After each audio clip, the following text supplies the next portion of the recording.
এবার জিতবে আচ্ছা ফর হয়েছে ফর ও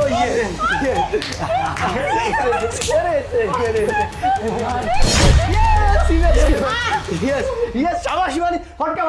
মার আরে ও ইয়েস ফটকা মারছে আরে মারবে মার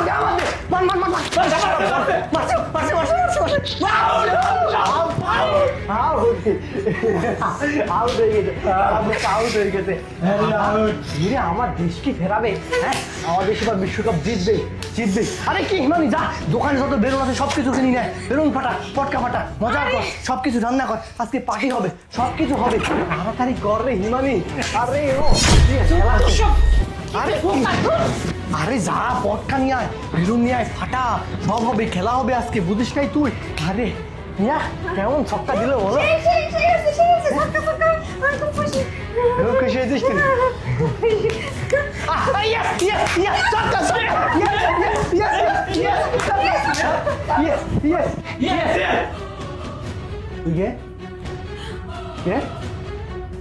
তুই এখানে কি করতেছিস আমি খেলা দেখতেছি যে 6 হলো 6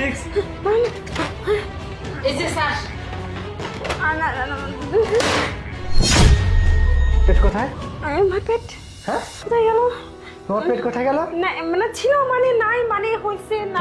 এই তুই কে তুই মুখ ঢাকতেছিস কেন তোমার পেট কোথায় আরে না মানে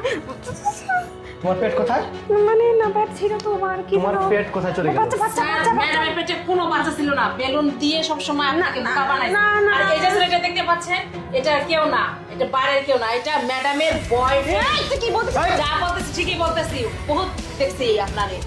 হ্যাঁ কি ব্যাপার মানে না মানে তুই কোথায় ছিলি আরে ও তো বাইরে থেকে এই, বাইরে থেকে একটা ছেলে আমার রুমের মধ্যে কিভাবে ঢুকে খেলা দেখুন এই খেলা দেখার জন্য ঢুকলে আমি দেখতাম না আমি তো এইখানেই বসে আছি ও কোথ থেকে এখানে বের হলো ও 2-3 বার আমার সাথে হাত মিলাইছে আমি তো বুঝতেই পারিনি প্রথমবার আমার মনে হয়েছিল কিন্তু পরের বার ছক্কা না মারতে আমি 6 বলে চিল্লাইছি তাতে ও বের হয়ে আসে ও তো ভুলে বের হয়ে আসছে না মানে কিন্তু কে এই ছেলেটা না মানে তুমি আসলে কি আমি আসলে কি আমি হ্যাঁ? তো তুমি কি আর মানে তুমি এই ছেলেটাকে বাসায় ডেকে নিয়ে এসে এখানে না, নোংরামি করতেছো না তুমি ভুল হ্যাঁ? বুঝছো তুমি প্রথমবার একবার বেলুন ফাটিয়েছিস কোত্থেকে এই পেট থেকে নিয়ে পানি ও প্রথমবার একবার ফাটিয়েছিস দ্বিতীয়বার আবার বেলুন ঢুকিয়েছে পেটের মধ্যে হ্যাঁ তার মানে আমার পেট পিছনে এইসব করে বেড়াস তুই না মানে এইসব করে বেড়াস না এটাই তোর আসল পরিচয় নাকি না নোংরামি করে বেড়ানো নোংরা মেয়ে কোথাকার লজ্জা করে না বাসার মধ্যে একটা ছেলেকে ডেকে নিয়ে এসে ছি, আমার তো বলতেই ঘেন্না হচ্ছে তবে ভুল বুঝতেছো এরকম আমি তো ভুলই বুঝতেছি তোর বাবা মাকে ডেকে নিয়ে আসবে না তোর বাবা মাকে ডেকে নিয়ে এসে তাদের সামনে এটা বিচার হবে যে আপনার মেয়েকে আমি